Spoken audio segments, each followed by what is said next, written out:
This is an Amazon Litesun branded wall tap with on-off switch. It's a lighted wall switch, and I've had this for about 1 year or so. You can see it's supposedly ETL certified, which is some form of certification for safety and electronics, along the lines of Underwriters Laboratory. Okay, and it's rated for as a current tap. The model number is la-38. It's rated for 15 amps at 125 volts, which comes out to about 1875 watts. It actually does say it conforms to Underwriters Laboratory Standard 498A, and it's got a certification number here, made in China. So I've been using this for about a year at the office, and I've been using it on a daily basis to boil water in the kettle for maybe once or twice a day. It's an electric kettle here. And then one of the days, it just stopped working. You could see the light wouldn't even go on. Now, these are, I believe, what they call ultrasonically sealed or something like that there. So what you do if you want to open up this type of sealing, there's no screws, is I took a hammer, and if you hammer along these joint lines, it will actually just crack that seal in a very easy way without prying or cutting or anything like that. So we're disassembling this wall tap to see where the fail point is. Now, it looks pretty clean. It was in a clean office setting where we were monitoring it. We used it to turn off the power to our kettle overnight so it doesn't accidentally stay on, because it's one of those auto off kettles. On this assembly, you can already see that there's a scorch mark here somewhere. So these metal pieces look pretty good. It's a very simple wall tap. And we're just going to disassemble this single screw here. I did recently get a GE one from our local dollar store, also rated the same way. And I don't know if that's any better. Of course, one of the concerns is that whether any of these Underwriters Laboratory certifications, whether they actually are on the UL website. So I suppose you can go take a look at that and see if it's counterfeit or if it's truly acceptable. Once again, this is a Litesun product. And once again, we're going to disassemble this, pull this off.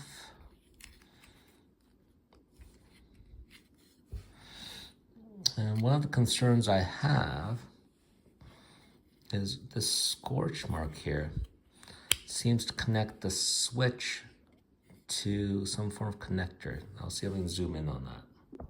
And you can see this actually pries right out. I don't think there's anything else in here. Oh, that's very interesting. Now that I'm taking a closer look at it, can you see this spot here? Certainly, there's a longer pole here in our Canadian system, a shorter pole, but you see this is almost looks melted. Like there's some heat damage on this. Let's see if I can zoom in a bit better, but it almost looks like there was some heat damage on this connector pin. And that would correlate with what I'm seeing here with the scorch mark.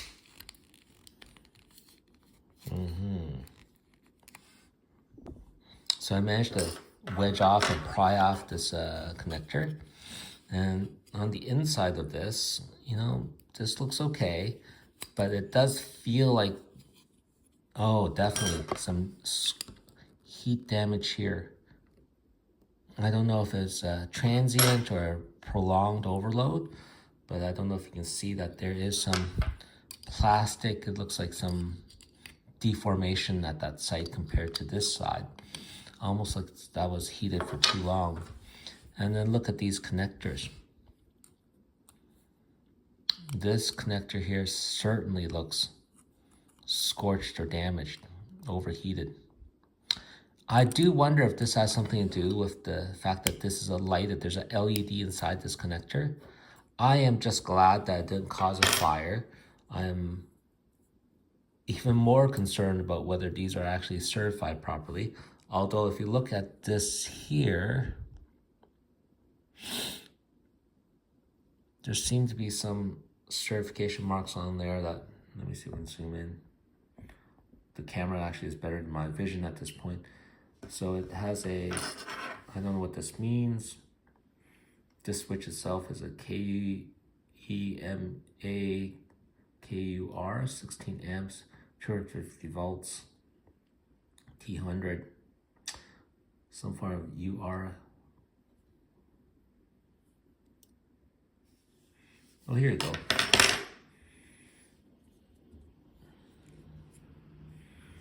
Branding on this switch is a SOKEN, SOKEN, RK1-17. I'm not going to disassemble this further because I don't know what's wrong, but obviously there is some overheating happening on this unit. So, Litesun,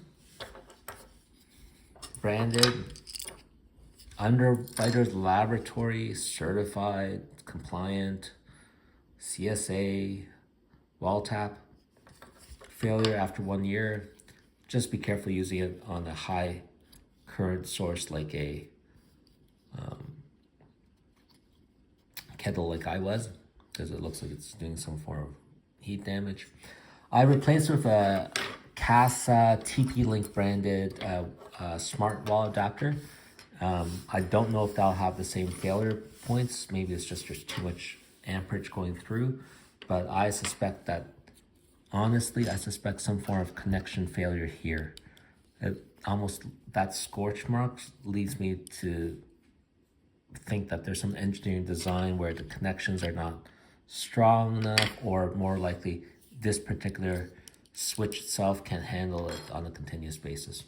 Okay, thanks for watching, and that's my 2 cents for the teardown of the Litesun wall tap.